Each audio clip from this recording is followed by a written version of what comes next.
Bismillahirrahmanirrahim. Alhamdulillahi rabbil alamin. Allahumma salli wa sallim ala sayyidina Muhammadin wa ala ali sayyidina Muhammadin. Qala al-muallifu as-sayyid Muhammad Amin bin Idrus bin Abdullah bin Umar bin Syekh Abu Bakar bin Salim fi kitabihi Kitabul Adab hafadhahullahu ta'ala wa nafa'na bihi wa bi ulumihi fid din wad dunya wal akhirah. Amin. Putra, gimana? Biasanya sudah ada sendal belum? Nah, beli. Ada duitnya enggak? Beli, pakai duit kas itu. Jumat mesti sudah ada.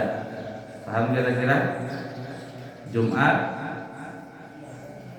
apa Jumat? Ada sendal di WC. Aku yang kontrol nanti hari Jumat. Beli di sana, pakai duit kas. Setiap WC itu ada sendal untuk di WC, tidak boleh dibawa keluar. Jadi WC itu sendal itu khusus untuk dalam WC, tidak boleh dibawa keluar WC. Paham kira-kira? Sunnah Nabi itu. Di rumah kalian kalau pulang, kalau nggak ada sendal bilang sama orang tua, taruh sendal dalam WC. Masuk WC, kamar mandi semuanya mesti pakai sendal. Ikutin. Yang ketiga, membaca doa berikut ini ketika akan masuk kamar mandi, maksudnya WC. La ilaha illallah. Pakai tangan kanan. La ilaha illallah.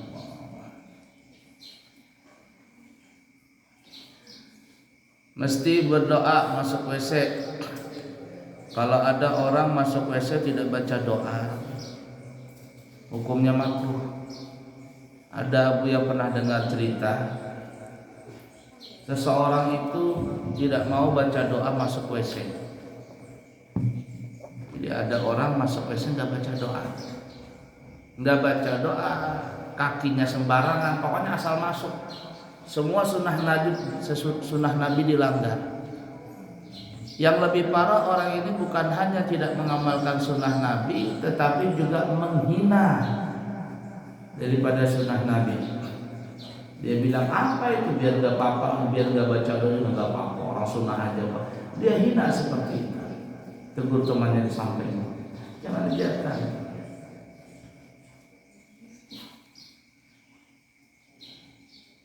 Dia hina sunnah Nabi. Apa yang terjadi? Ketika orang ini meninggal dunia, dia punya jasad itu bau, kotorannya itu nggak pernah berhenti.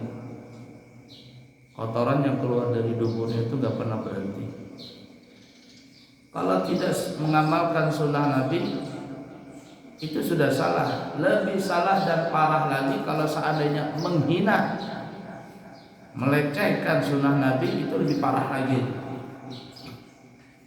Nah, Buya pernah dengar orang cerita seperti itu ketika orang ini meninggal dunia, jasadnya itu bau kotoran manusia, dan kotoran yang keluar dari tubuhnya itu nggak pernah berhenti, keluar terus. Kenapa? Menghina. Hati-hati kamu dengan sunnah Nabi. Kalau sudah tidak mengerjakan sunnah Nabi, menghina lagi, itu parah. Parah itu. Baca doa, jangan tidak baca doa. Apa doanya? Bismillahi Allahumma inni a'udzubika minal khubuthi wal khabaithi wa minar rijsi an najisi al khabithi al mukhbithi asyaitanir rajim. Allahumma ij'al dukhuli ibratan wa amit anni al-adha wa afini birahmatin tarda biha anni. Bismillahi, dengan nama Allah. Allahumma, ya Allah, ini sesungguhnya aku, a'udzubika, berlindung kepadamu, minal khubuthi wal khabaithi, dari syaitan laki-laki dan dari syaitan perempuan, wa minar rijisi an-najisi, dan aku berlindung juga dari kotoran najis, al-khabithi, yang jorok, al-mukhbithi, yang menjorokkan, dari orang yang jorok, asyaitanir rajim, yaitu syaitan yang terkutuk.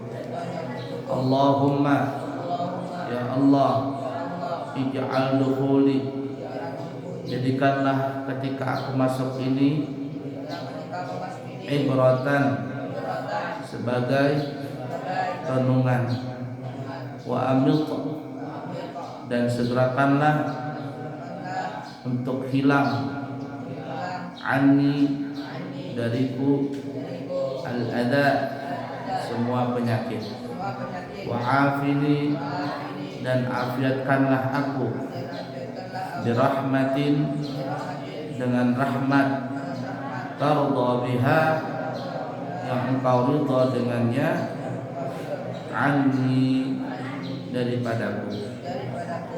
Itu doanya. Sekurang-kurangnya Allahumma inni a'udzubika minal khubuthi wal, ditambah lagi bismillahilladzi la ilaha illahu. Paham tidak? Jadi kalau mau masuk WC, bismillahilladzi la ilaha illahu, Allahumma inni a'udzubika minal khubuthi wal khabaithi wa minar rijsin najis. Siapa yang membaca bismillahilladzi la ilaha illahu, maka syaitan tidak bisa melihat auratnya. Dan itu penting, terutama perempuan. Juga gantung baju, kalau gantung baju malam hari itu baca bismillahilladzi la ilaha illahu. Jadi syaitan tidak bisa memakai bajumu. Syaitan tidak bisa membuat sarang di dalam bajumu. Faham toh? Nah, itu seperti itu.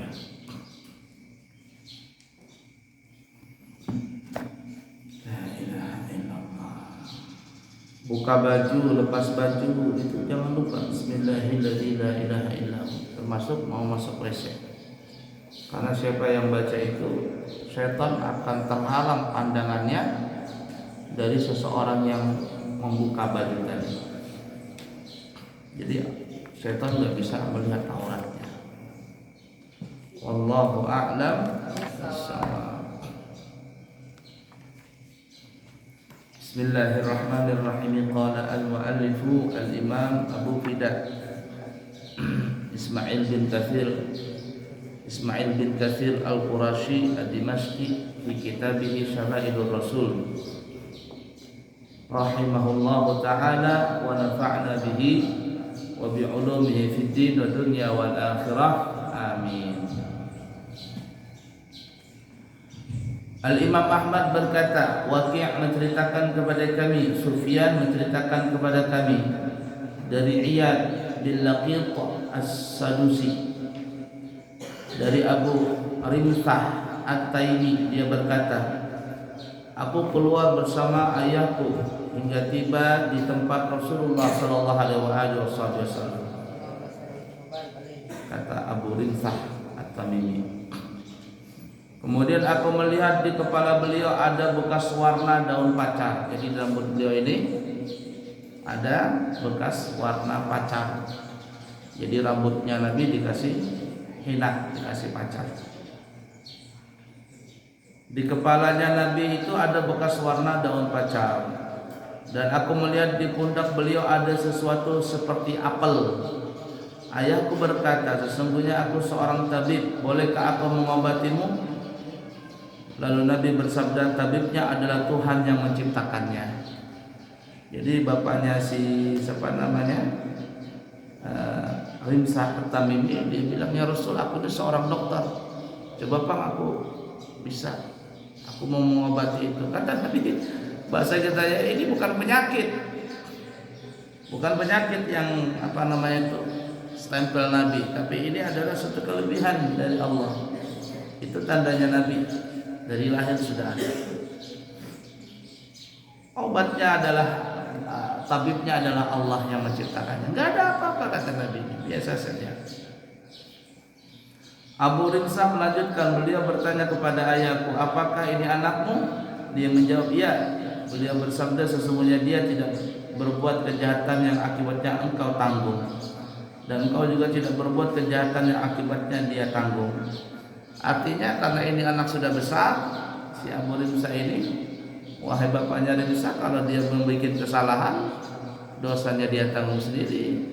Kau tidak usah tanggung dosanya, dan kalau berbuat kesalahan, begitu juga engkau tanggung sendiri. Anakmu tidak menanggung dosanya. Wala taziru waziratu wizra ukhra. Seorang tidak menanggung dosa orang lain. Artinya siapa yang berbuat jahat, dia yang menanggung dosanya. Yakub bin Sufyan berkata, Abu Nuaim menceritakan kepada kami, Ubaidillah bin Iyad menceritakan kepada kami, ayahku menceritakan kepadaku dari Abu Rabi'ah atau Rimsah. Dia berkata, aku pergi bersama ayahku ke tempat Nabi Muhammad SAW. Dia melihat sesuatu seperti benda di antara dua pundak beliau. Dia berkata, ya Rasulullah, sesungguhnya aku adalah tabib, dokter bahasa kitanya, yang paling handal di daerah ini. Apakah aku boleh mengobatimu? Beliau menjawab, tidak. Tabibnya adalah Allah Subhanahu wa taala yang telah menciptakannya.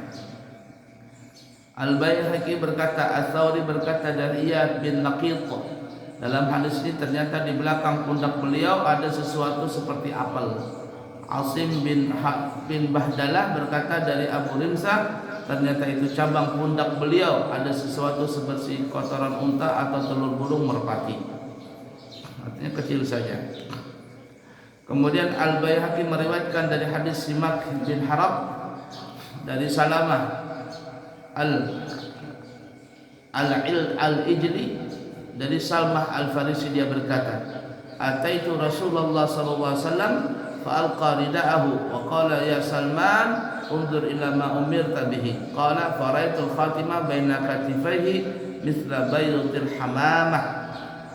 Aku menjumpai Rasulullah sallallahu alaihi wasallam, kata Salman Al-Farisi. Lalu beliau menanggalkan selendang beliau. Jadi beliau lepas selendangnya dan beliau, yakni Nabi kita bersabda, wahai Salman, lihatlah apa yang diperintahkan kepadamu. Salman berkata, aku melihat stempel di antara dua pundak beliau seperti telur burung merpati. Nah, maksudnya Nabi, wahai Salman, lihatlah apa yang kau diperintahkan oleh pendetamu. Yang pernah Abu cerita, Salman disuruh oleh pendetanya dulu mencari 3 tanda. Yang pertama, Nabi kita tidak makan zakat atau sedekah. Yang kedua, Nabi kita memakan hadiah. Yang ketiga, ada stempel kenabian. Itu Salman bingung. Kadang ke kanan jalannya, kadang ke kiri, kadang ke depan Nabi, kadang di belakang Nabi. Kenapa? Karena Salman ingin melihat tuh stempel Nabi. Nah, lalu Nabi membuka selendangnya. Nah nih, Salman kamu, nah apa yang kau diperintahkan oleh pendeta, lihat nih. Bahasa kita aja begitu. Maka Salman pun melihat itu. Yakub bin Sufyan meriwayatkan dari Al-Humaidi, dari Yahya bin Sulaim, dari Ibnu Khaisam, dari Sa'id bin Abu Rashid, dari At-Tanuhi yang diutus Heraklius kepada Rasul. Heraklius ini bahasa katanya Hercules, Raja Hercules. sallallahu alaihi wasallam saat beliau berada di Tabuk. Kemudian dia menyebutkan hadis sebagaimana yang telah kami sampaikan terkait tentang perang Tabuk hingga dia berkata, fahalli habwatahu an dhahrihi thumma qala ha huna imdi lima umirta bihi qala fajallat bihi dhahrihi fa idza bi khatamin fi mawdi'i udrufil katifi misal hajmatil dakhmah. Kemudian beliau melepaskan selendang beliau dari punggung beliau. Kemudian beliau bersabda, kemarilah laksanakan apa yang diperintahkan kepadamu wahai Saman. At-Tanuhi berkata, kemudian aku melengok, ya, At-Tanuhi bukan Saman ya. At-Tanuhi berkata, kemudian aku melongok ke punggung beliau dan ternyata aku melihat stempel di tempat cabang pundak seperti telur yang besar.